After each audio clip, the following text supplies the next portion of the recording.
Hey there! Welcome to the Complete Commander Twitch stream. My name's Benny Smith, and I'll be your guide through some deck building exercise featuring a cool new card from Ikoria. So anyway, I wanted to brew up a deck around Brokkos Apex of Forever. My sense was that it was sort of an overlooked card from the ones that have been previewed so far, and I think it's pretty amazing. So anyway, I'm hoping that I'll be able to convince you guys that's pretty good too. Anyway, what's cool about Brokkos, I think, is the fact that you can cast him from your graveyard for his mutate ability. So once you've cast him from the command zone, if he dies, you can just keep playing him again out of the graveyard for 5 mana. So that's kind of one of the ways to get around commander tax. And of course, what's sweet is if something happens to your graveyard, you can just put him into your command zone and then play him again. And then when he dies, he goes to the graveyard again. So another cool thing is that he gives trample. And he's a 6/6, so he's got a pretty good size to him. So if you mutate Brokkos on top of pretty much any creature that's already on the battlefield, basically he has haste, and he's probably going to trample over most blockers. So that's one way to really push through commander damage. And the real trick, I think, to a Brokkos deck is to have a critical mass of creatures with death touch. So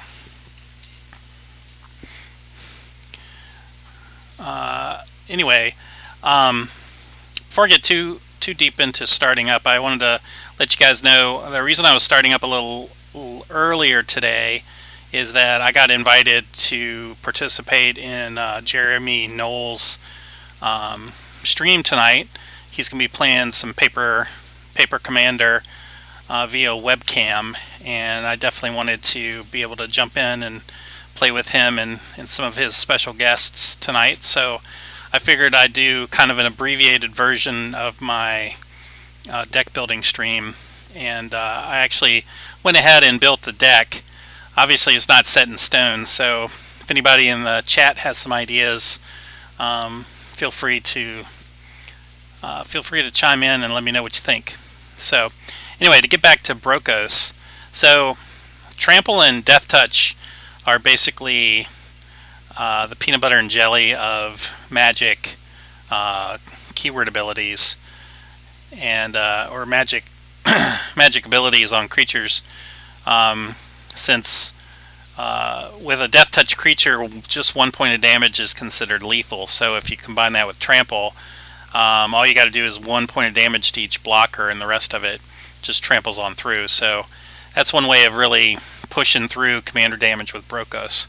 So what I've done is I went through and looked up a bunch of creatures that have death touch, and then I also looked for some creatures that had hexproof, threw those in there, and then some other creatures that had some interesting abilities that would be nice to add to the Brokkos mutation. So I'm going to just kind of scroll over each of these. I kind of made a separate list on Scryfall with sort of what I'm calling base creatures for Brokkos.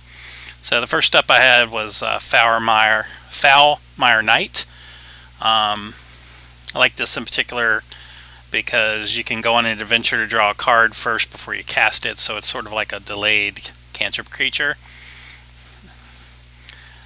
Next up I got Gladecover Scout for its hexproof ability.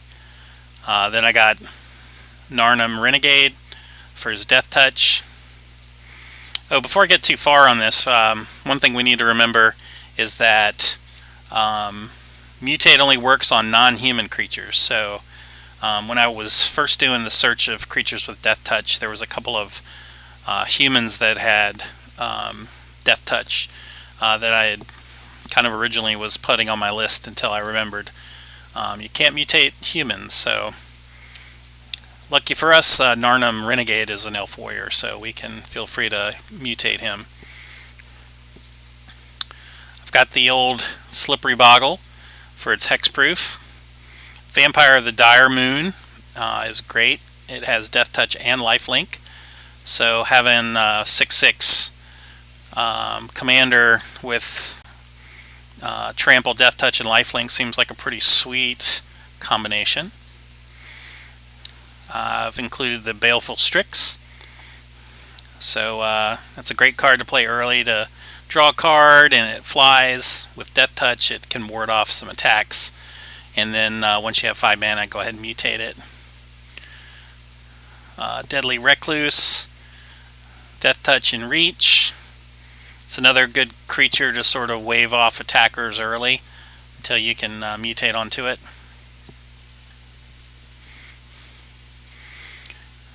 Ginger J03, welcome to the chat. And Throma King, welcome to the chat. Thanks for coming by.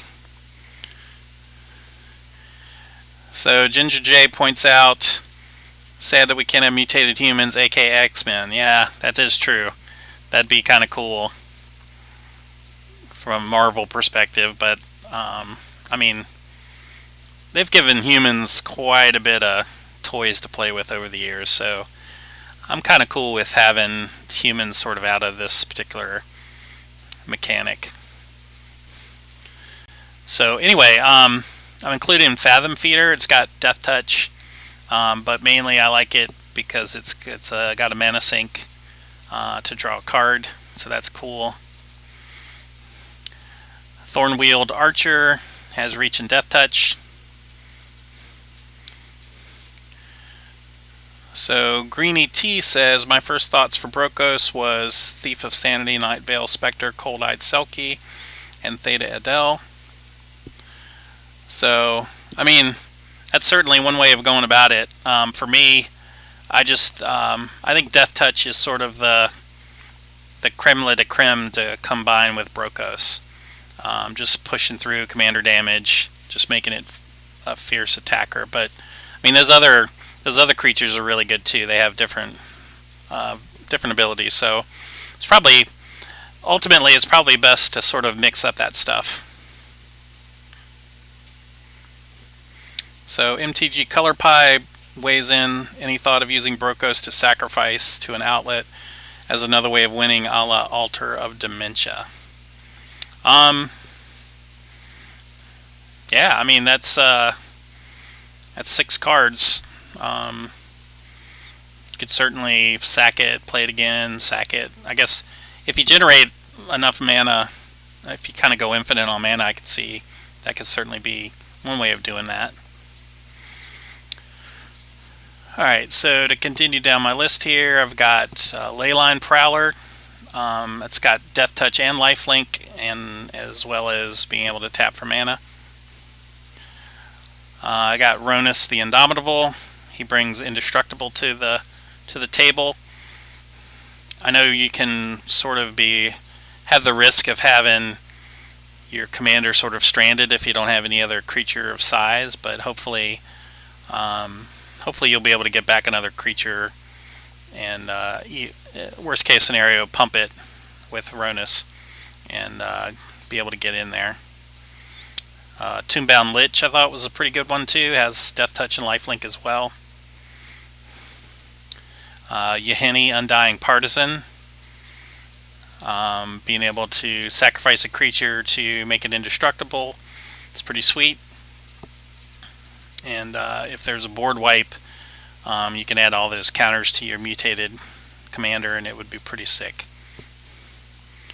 Also included Gonti, Lord of Luxury. He has Death Touch and then also gives you a little bit of card advantage.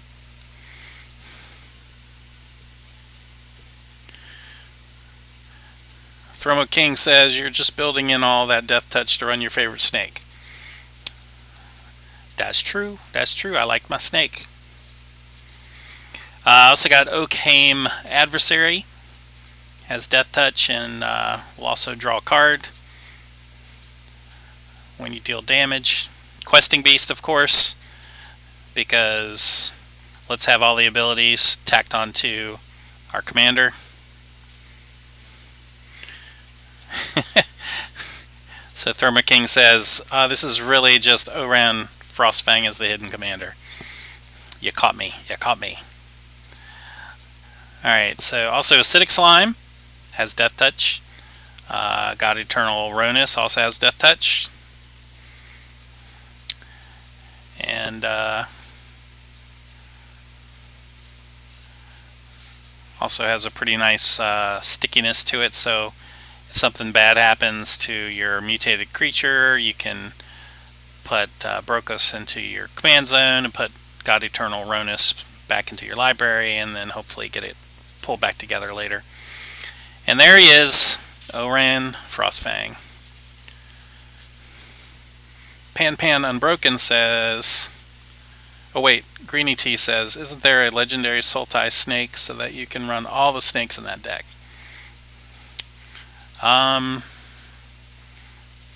Is there a Sultai snake? I don't know, let's take a look. Snake. Blue, black, green. Wait, did I not put snake? Snake.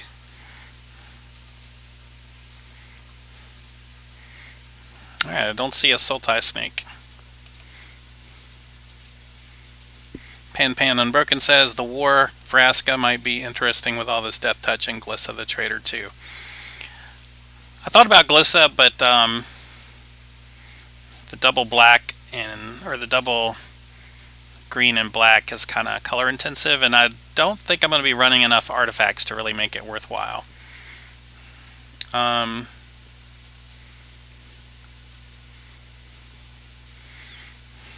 So Vraska.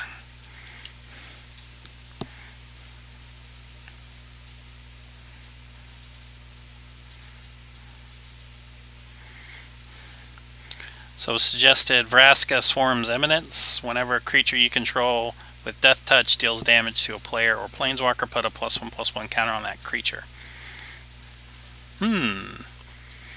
That's a cool idea. I like that. Let's see, at the 4-mana slot.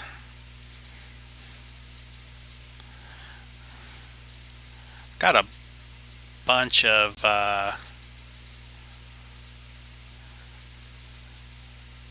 mutation things there.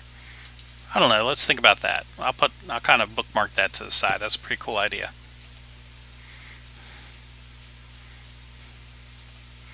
Alright, let's get back to... Alright, also thought River Kelpie would be pretty sweet. It's got Persist, and whenever another permanent enters the battlefield from the graveyard, you get to draw a card, or if you cast a spell from the graveyard, draw a card. You're going to be casting a spell with your commander from the graveyard, so that'll be pretty sweet.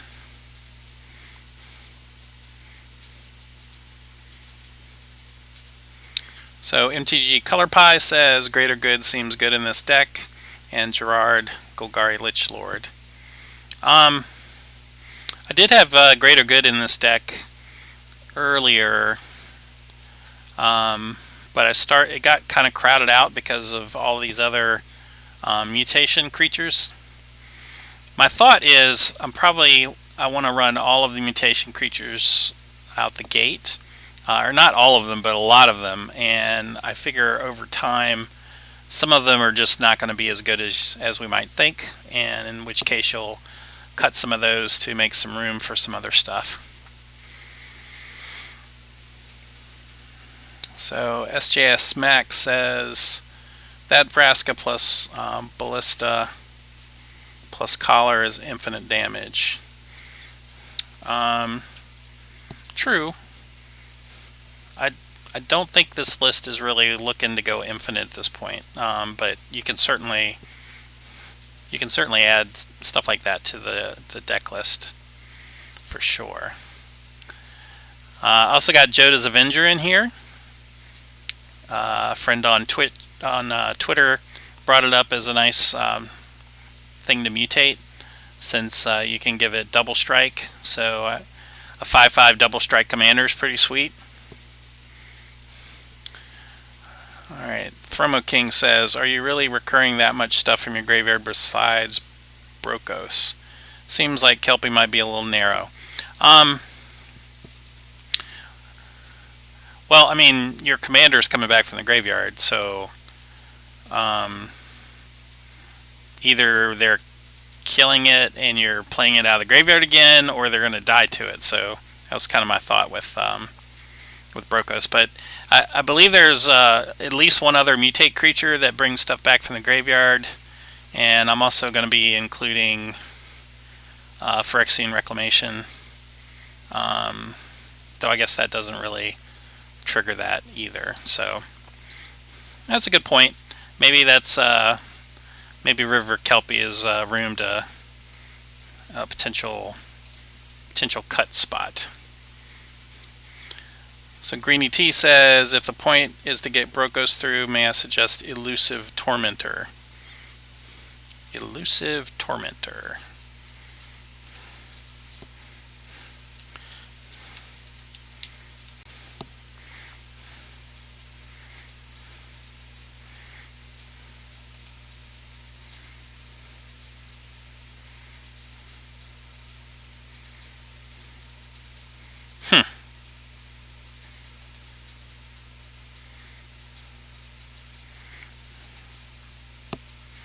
Hexproof and indestructible. That's pretty vicious. That's pretty vicious. What's the rest of the chat think?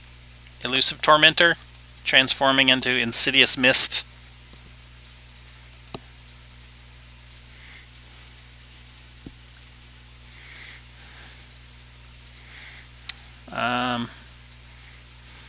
I like it. It's kind of brutal.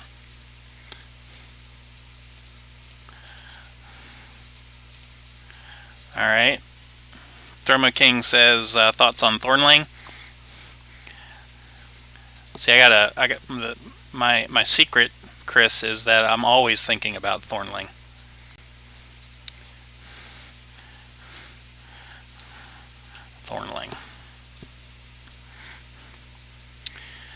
In this particular case, the fact that he requires mana to sort of do his thing has me a little hesitant to put him in here.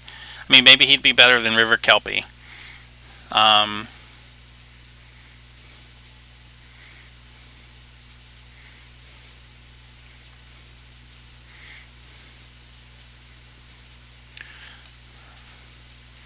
Alright, so it looks like the chat is pretty solid on Elusive Tormentor.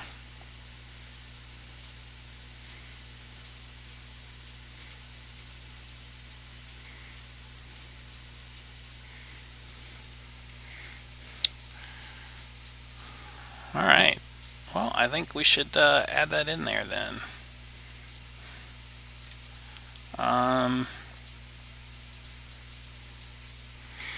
Alright, so this is the list of 4 mana cards I have in here currently.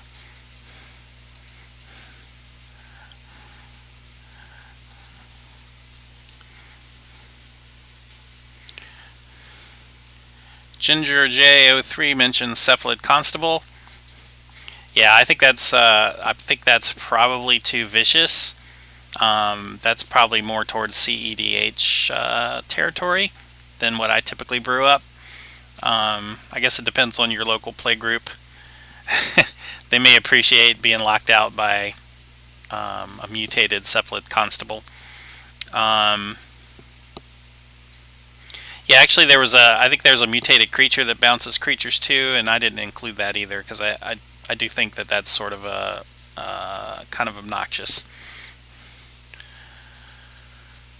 That's not my play style, but your move may vary. All right. And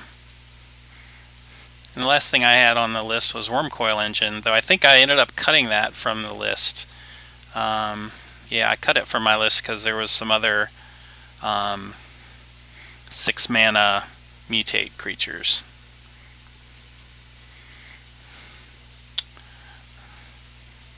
Alright, Ragavan99 suggests Blighted Agent.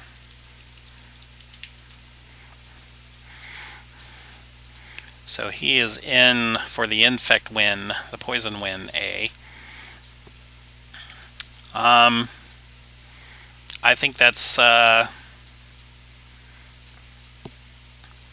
mean, the Trample plus Death Touch I think is already going to be almost unstoppable. I think...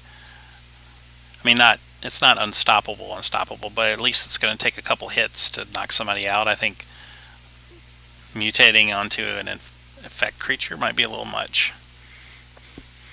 Oh yeah, mention it's human. Can't do that.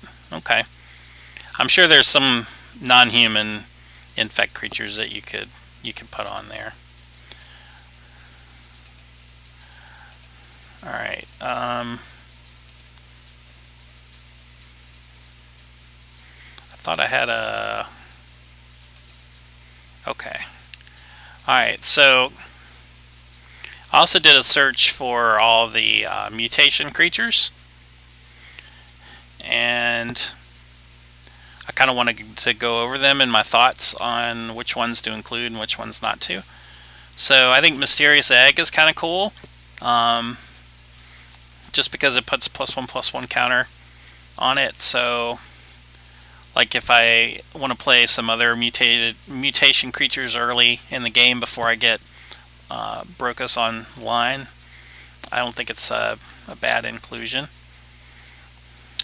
I think the Zoggoth Mamba is a little small effect for Commander.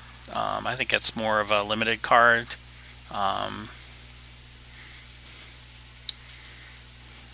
So Ginger J03 recommends Rankle, Master of Pranks.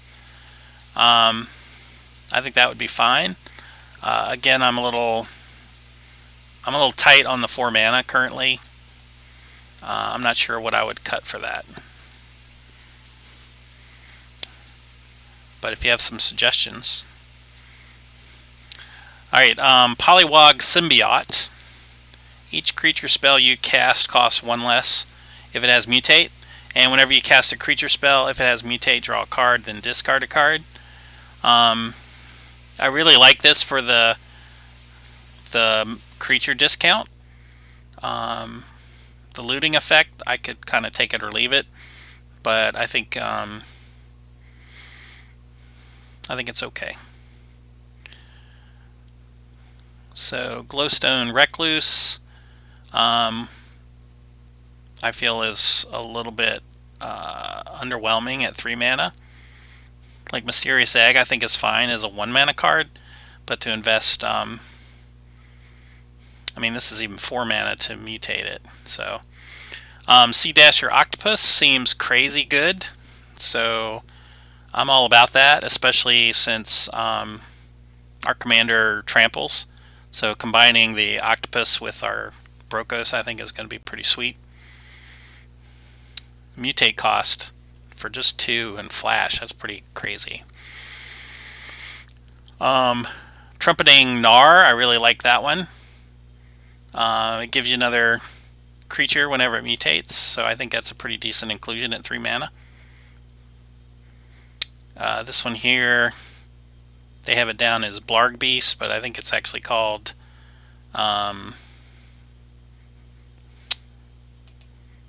Boneyard Lurker. So this one says, whenever this creature mutates, return target permanent card from your graveyard to your hand. So that's the card that gets your stuff back from the graveyard. But like you said, it comes back to your hand, so it's not going to really work with River Kelpie. Dirgebat, kind of a flash removal spell. I think that's pretty sweet. Gem Razor has reach and trample, and whenever it mutates, destroy target artifact or enchantment and opponent controls, so that's pretty cool too.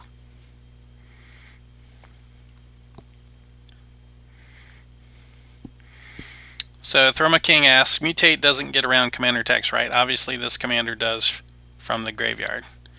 Right, I believe the mutate legends other than Brokkos, even since the mutate is an alternate casting cost, I think the commander text still applies to that. So then we got Insatiable Hemophage, has Death Touch, and when this mutates, each opponent loses X life and you gain X life, where X is the number of times this creature has mutated. This seems on the cusp of being cuttable, mainly because I don't foresee really wanting to mutate too many times. So that might be something to cut at 4 mana.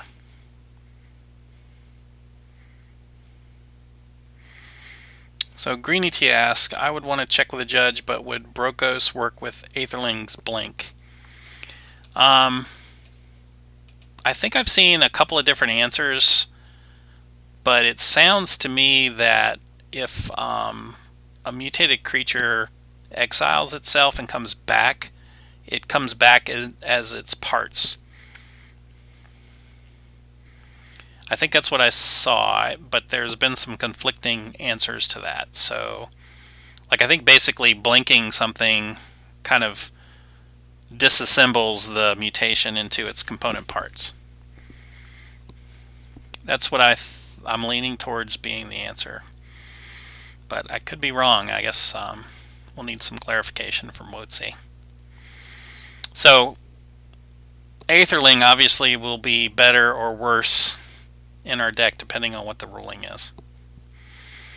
Alright, so then we've got Migratory Greathorn. So when this creature mutates, search your library for a basic land, put it onto the battlefield tapped, and then shuffle your library. I think that's very much worth the cost for 3 mana.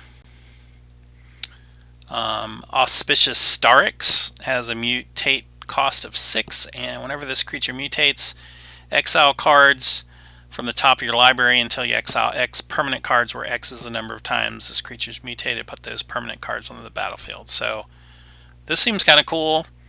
It may be one of those things that really doesn't do all that much.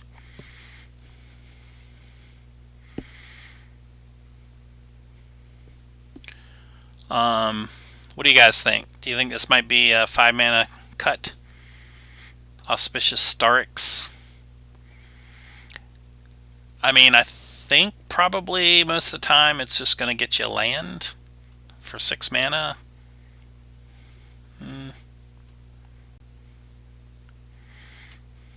So I think that's going to be a maybe. Alright, Cavern Whisperer has Menace, and whenever this creature mutates, each opponent discards a card. I didn't include this one because I'm not overly fond of making everybody discard in Commander. I mean, there's plenty of decks that draw lots of cards where that really doesn't hurt, but then, like, if you're playing against Boros and they haven't gotten a land tax out or something, and then all of a sudden you're making them discard, I think that's just kind of leads to some bad play experiences. So I'm not putting in Cavern Whisperer personally. I will, however, be putting a Dreamtail Heron in there, so whenever this creature mutates, draw a card. It's got flying. And then the Pouncing Shore Shark has Flash, and whenever this creature mutates, you may return target creature an opponent controls to its owner's hand.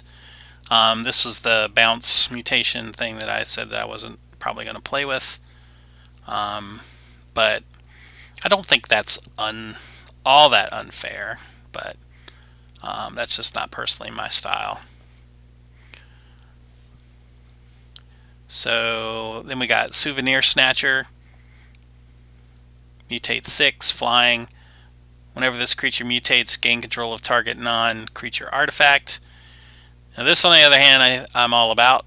Stealing people's overpowered artifacts in Commander sounds like good, clean living.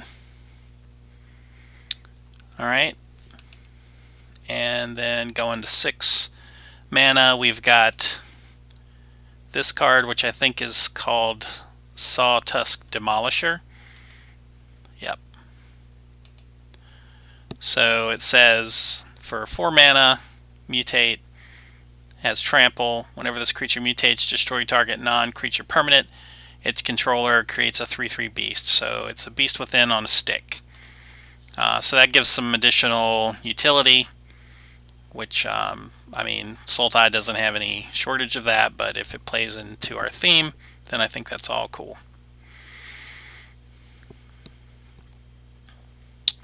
So Throma King says, I think the shark is a fine inclusion. You don't have a way to really abuse it in an over-the-top way. Yeah, I mean, definitely would give you a one-up to someone else who's also mutating. I could see that. Alright, maybe we can replace Pouncing Shore Shark. Pouncing Shore Shark. Okay. Alright, Chittering Harvester. Whenever this creature mutates, each opponent sacrifices a creature. If you know me well, you know how much I hate Grave Pact effects, so I am not going to be putting this into my deck. Mind Leecher has flying and a mutate cost of 5. It says whenever this creature mutates, exile the top card of each opponent's library face down.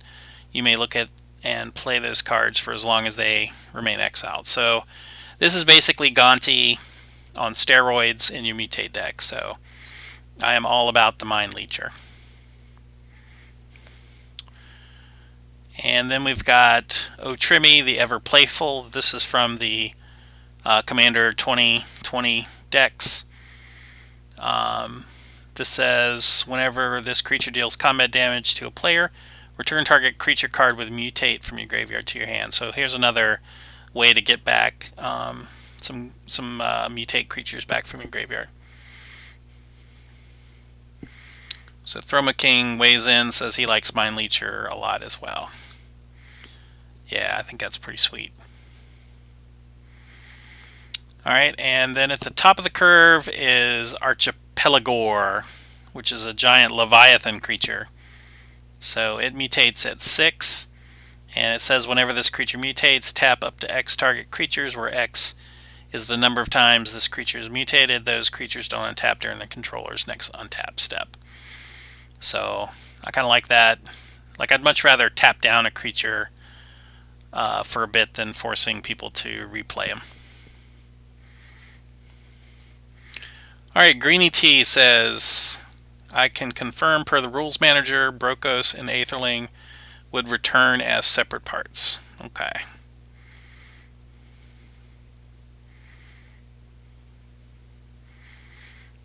Throma King points out, but you still dodge the removal spell and can save yourself a bunch of mana investment.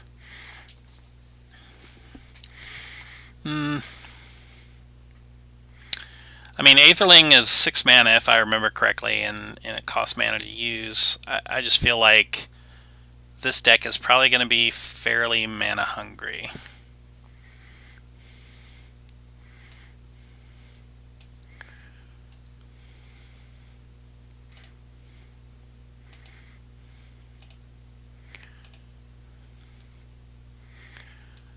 Alright, so I loaded the deck list into Archidect. It's missing 3 cards because the last three cards that have been released with from the new set with Mutate hasn't been loaded in to their card database. So I just kind of wanted to go over some of the other cards that aren't either sort of the base creatures or Mutate cards. So For the artifacts, I wanted to play Blackblade Reforged. I'm pretty sure whatever you mutate Brokkos onto becomes basically retains the commander. So that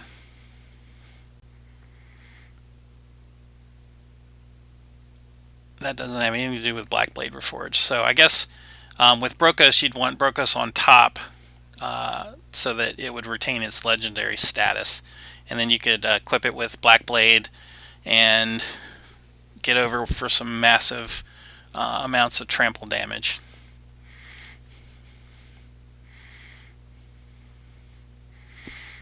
Yeah, Greeny T points out Brokkos will be on top most of the time. Yeah, I imagine it will. I've got Lifecrafters, Bestiary in here for some scrying, and because so much of our deck are mutate creatures, pretty sure you're casting it as a creature spell with mutate, so you would still be able to get that extra kicker in there for a card draw. Shadow Spear, given Brokkos lifelink is sweet, and also that activated ability of taking away hexproof and indestructible from your opponents is just bonkers. That goes in all my commander decks pretty much.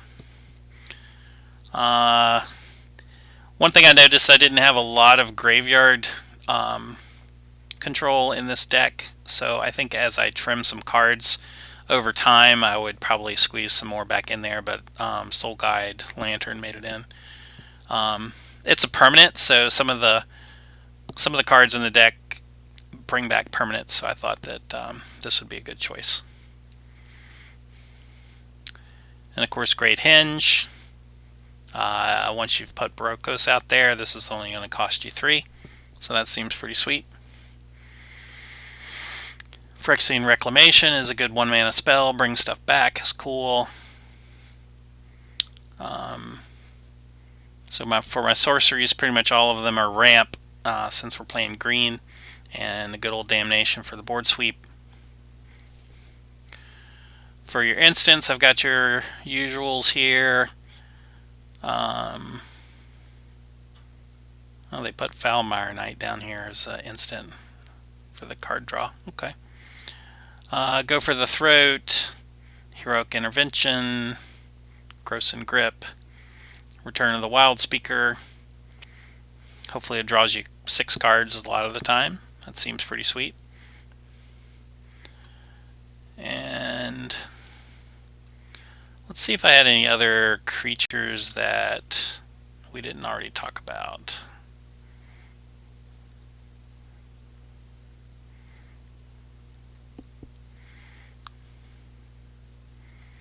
I think they're all on theme. They all make great targets for mutating with Brokkos. So the lands are going to be what you would typically expect. I've got a few lands that are colorless utility lands. Alchemist Refuge seem pretty sweet, since being able to mutate at instant speed seems pretty cool. Greeny T says Storm Surge Kraken could be an interesting add. Let's take a look. Storm Surge Kraken. So he has hexproof, and as long as you control your commander, it gets +2/+2, and has whenever it becomes blocked, you may draw 2 cards. I like that. I like that a lot, actually. Yeah, let's replace that Auspicious Starix with Storm Surge Kraken.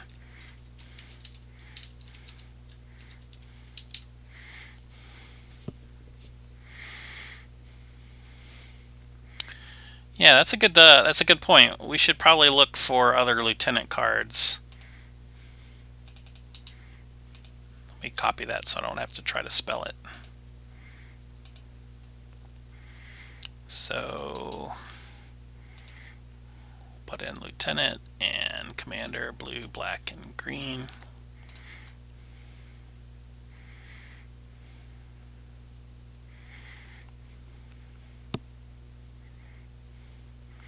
Hey, somebody trying to make me sneak in a sacrifice a creature effect. I see you, Greeny T. Not gonna do it though. Alright. I mean, Thunderfoot Baloth is a little redundant with our commander. Loyal Guardian also has trample.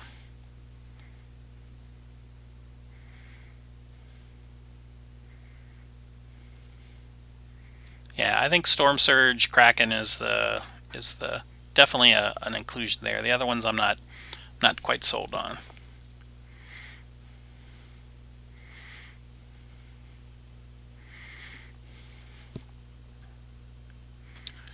All right, so let's see. Get back here.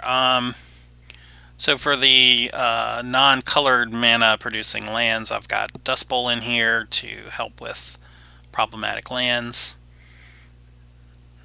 along with Field of Ruin and High Market. It occurred to me it could be a bit of a disaster if people steal your mutated commander from you, so I thought of having something in here that can sacrifice your commander if someone tries to steal it. Would be a wise move. Then now that I think about it, that might be better as the card that lets you, what is it, Homeward Path? That might be better as Homeward Path. Homeward Path.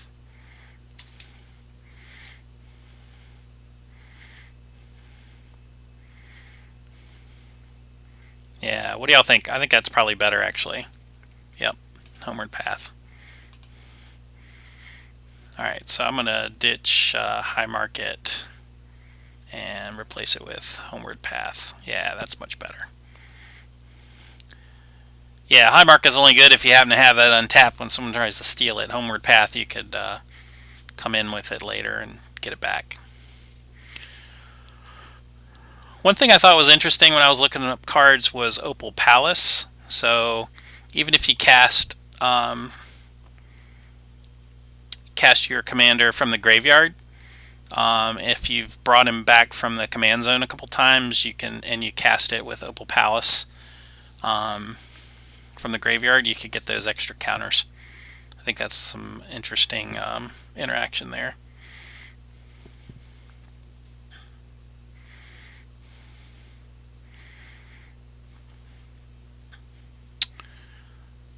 Why is this the foreign one? I can't even read that one. Anyway, Path of Ancestry is kind of cool. So like even if you're using this when you cast your commander from the graveyard, you can still get your scry on. So that's kind of cool. And I thought Volrath Stronghold would be nice as a way to ensure that even if your mutated creature dies, your commander goes to the graveyard, you can grab a creature from the graveyard, put it on top of your deck, and then have yourself a creature that you can mutate back on. So anyway, that's what I've brewed up for today. Y'all have any other thoughts or questions? Any other ideas? Let me know, either here in the chat in the next few minutes, or if you're watching this video later, you can reach out to me through social media on Twitter. I'm Blair Witch Green on Twitter. Also, you can leave me comments through Twitch, or I'll also be uploading this to my YouTube channel, so you can send me messages there too. So anyway, if you want to stick around, at 7:30 I'll be joining Jeremy Noel for his stream. I'll be playing some Paper Magic, and I think I'm going to debut my Tangarth deck on Jeremy's stream. So Thromo King, it might be relevant to your interest to peek in and see what's going on. So anyway, if there's no more chat comments, hopefully you're excited about Mutate as I am. I think it offers up some really cool stuff. Brokkos in particular, I think, is going to be very powerful. I think it might even be obnoxiously powerful. So I'll have to see how it plays in the wild, but it might be one of those cards where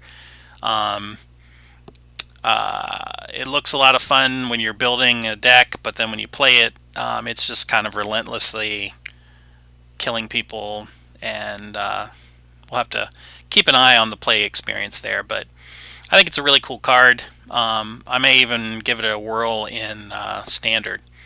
I think it's got a lot of cool stuff going on with it. So anyway, Toboggan Hawk, welcome to the chat. Stick around for the live Commander play, and that's it for the deck building.